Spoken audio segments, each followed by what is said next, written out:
अस्सलाम वालेकुम। मैं हूं डॉक्टर मोहम्मद अजमल और आप देख रहे हैं मेरा यूट्यूब चैनल रिसर्च अम्ब्रेला।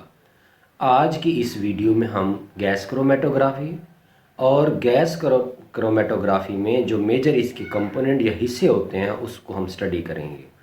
तो सबसे पहले गैस क्रोमेटोग्राफी होती क्या है। क्रोमेटोग्राफी जो होती है एक सेपरेशन टेक्निक होती है। क्रोमेटोग्राफी में हम मिक्सचर ऑफ कंपाउंड में से कंपोनेंट को सेपरेट करते हैं, आइडेंटिफाइड करते हैं और उनको क्वांटिफाइड करते हैं। अगर उस क्रोमेटोग्राफी में हम गैस इस्तेमाल करते हैं तो उसको हम गैस क्रोमेटोग्राफी कहते हैं।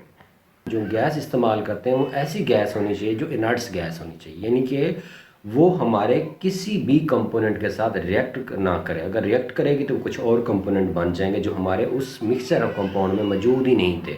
इस वजह से ऐसी गैस हो जो इनर्ट्स हो, उसमें हमारे पास हाइड्रोजन, हीलियम और नाइट्रोजन को हम प्रेफरेंस देते हैं। इन्हीं दो गैसेस को जो वहाँ पे हम जीसी में यूज़ करते हैं या एमएस में यूज़ करते हैं, इन दोनों गैसेस को मोबाइल फेज़ भी कहते हैं। अब गैस के इस जीसी में दो फेज़ इस्तेमाल होते हैं, एक मोबाइल फेज़ होता है, एक इसका स्टेशनरी फेज़ होता है।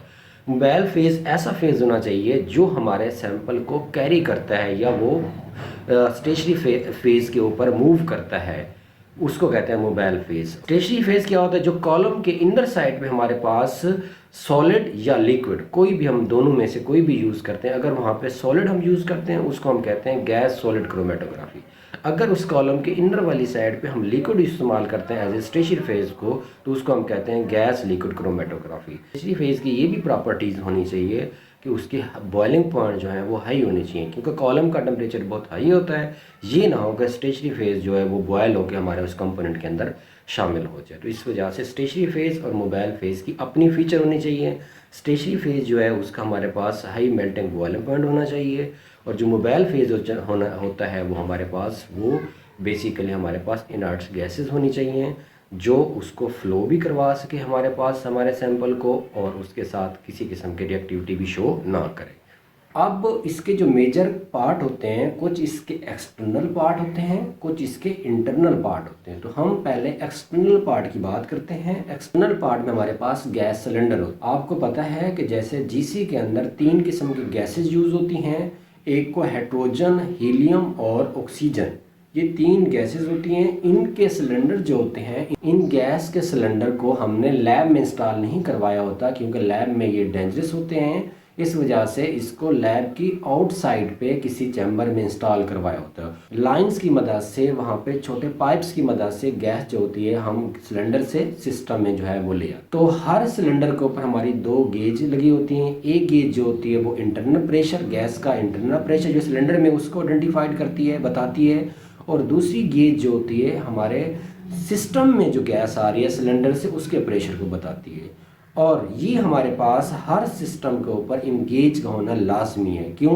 जो गैस का सिलेंडर में प्रेशर है, अगर वो एज सच प्रेशर हमारे सिस्टम में चला जाए तो हमारा सिस्टम वर्क नहीं करेगा।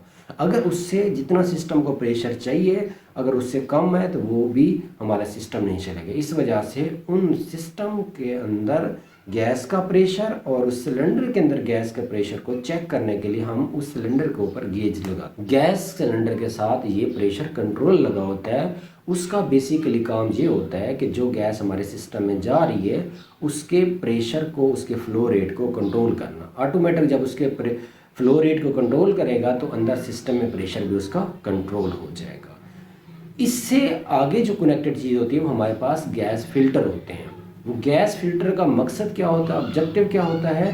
क्योंकि गैस के अंदर अगर किसी किस्म की कंटामिनेशन है, मॉइस्चर की, हाइड्रोकार्बन की, तो वो जो हमारे पास गैस के फिल्टर होते हैं वो इनको वहाँ से फिल्टर करते हैं, ताकि हमारी गैस जो है जब वो सिस्टम में जाए तो वो प्योरीफाई होके जाए, उसमें किसी किस्म की कंटामिनेशन हमारे सिस्टम में ना लेके जाए। तो उस गैस को प्योर करने के लिए हमने वो फिल्टर जो होते हैं सिस्टम से पहले, सिलेंडर के बाद वो हमने इंस्टॉल किए होते हैं।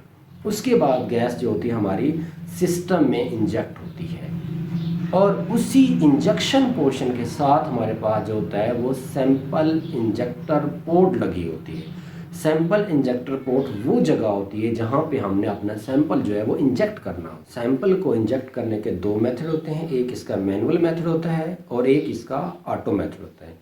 मैनुअल में हम सिरिंज की मदद से सैंपल खुद लेते हैं और उस इंजेक्शन पोर्ट में इंजेक्ट करते हैं। ऑटो सैंपलर इंजेक्टर जो होता है उसके अंदर ये होता है कि हमने सिस्टम के सॉफ्टवेयर में उनको कमांड दी होती है, वो सिस्टम खुद जो उसका लिक्विड ऑटो सैंपलर होता है वो खुद हमारा सैंपल जो होता है वो टारगेट जीसी वाइल से लेता है सैंपल और उसको इंजेक्ट पोर्ट में इंजेक्ट करता है। तो ये इन दोनों में डिफरेंस होता है। अब जहाँ पे ये सैंपल इंजेक्ट करते हैं उसको लाइनर कहते हैं। लाइनर जो होता है वो हीटिंग ब्लॉक के साथ कनेक्टेड होता है। जो ही हमारा ये सैंपल उस लाइनर में इंजेक्ट होता है उस लाइनर ने उसको फौरी तौर पर लिक्विड को वोलेटाइल कर देना है, यानी कि उस गैस में कन्वर्ट कर देना है। और हमारे सैंपल की भी प्रॉपर्टीज़ ये होनी चाहिए कि जब वो इंजेक्ट करें तो उसके अंदर वोलेटाइलिटी की प्रॉपर्टीज़ होनी चाहिए और थर्मली स्टेबल होना चाहिए। ये ना हो कि जब वो लिक्विड गैस में कन्वर्ट हो तो वो उसके अंदर किसी किस्म की डीनेचराइजेशन आ जाए या किसी किस्म की उसमें कंपोजिशन में चेंजिंग आ जाए। तो हमारा ऐसा सैंपल जिसमें इंजेक्ट किया जाता है जो थर्मली स्टेबल हो और उसके अंदर वोलेटाइलिटी की एबिलिटी हो, यानी कि वोलेटाइल वो हो सके। अब वो हमारा सैंपल जो है वो इंजेक्ट हो जाता है इंजेक्टर के अंदर, वहाँ से वो वोलेटाइल हो जाता है। उसके लाइनर के नीचे वाले हिस्से में हमारे पास जो कैरियर गैस आ रही थी वो हमारा सैंपल उस कैरियर गैस के साथ मिक्स होता है और वो कॉलम में फ्लो करना शुरू कर देता है। बेसिकली लाइनर जो होते हैं हमारे पास टू टाइप्स के होते हैं। स्प्लिट लाइनर होता है, स्प्लिट लेस लाइनर होता है। स्प्लिट लाइनर ऐसा लाइनर होता है जितना सैंपल हम इंजेक्ट करते हैं सॉफ्टवेयर में हमने उसको कमांड दी होती है कि हमारे सैंपल का 20%, 40%, 80% कितने परसेंट प्रोपोर्शन हमारा सैंपल कॉलम में मूव करे, बाकी वहाँ से डिस्कार्ड करवा दे। तो स्प्लिट का नाम से ज़ाहिर है कि हमारे सैंपल को वो अलहदा कर देता है। कितना अलहदा करता है? जो प्रोपोर्शन हमने सिस्टम में दिया होगा कि 20% स्प्लिट करना है, 40% स्प्लिट करना है, 80% स्प्लिट करना है। और ये उन सैंपल के लिए हम स्प्लिट लाइनर यूज़ करते हैं जो हमारे कंसनट्रेटेड होते हैं। तो कंसनट्रेटेड सैंपल के लिए हम स्प्लिट लाइनर का यूज़ करते हैं जिसमें हमारा कुछ सैंपल कॉलम में से मूव करता है, बाकी सैंपल वहाँ से डिस्कार्ड कर दिया, लेकिन उस हमारे कंपोनेंट की कंपोजिशन के ऊपर कोई फ़र्क नहीं आता। दूसरे नंबर पे हमारे पास स्प्लिट लेस होता है। स्प्लिट लेस का मतलब है कि ऐसा लाइनर होता है जिसमें जितना सैंपल हम इंजेक्ट करते हैं वो टोटल वोलेटाइल की शक्ल में, गैसेस की शक्ल में हमारे पास कॉलम में फ्लो करता है। स्प्लिट लेस लाइनर उन सैंपल के लिए यूज़ करते हैं जिनकी कंसंट्रेशन हमारे पास कम होती है। इस वजह से हम कहते हैं जितना सैंपल हमने इंजेक्ट किया 1 माइक्रोलीटर उतना हमारा सैंपल जो है वो कॉलम में फ्लो करे। लाइनर के ऊपर वाले पोर्शन में हम अपना सैंपल इंजेक्ट करते हैं और वो वोलेटाइल में कन्वर्ट होता है, गैसेस में कन्वर्ट होता है। लाइनर के नीचे वाले हिस्से में से हमारी कैरियर गैस आ रही है जिसे हम मोबाइल फेज कहते हैं। अब वो हमारे उस सैंपल को कैरियर गैस जो होती है या मोबाइल फेज होते हैं वो कॉलम में फ्लो कर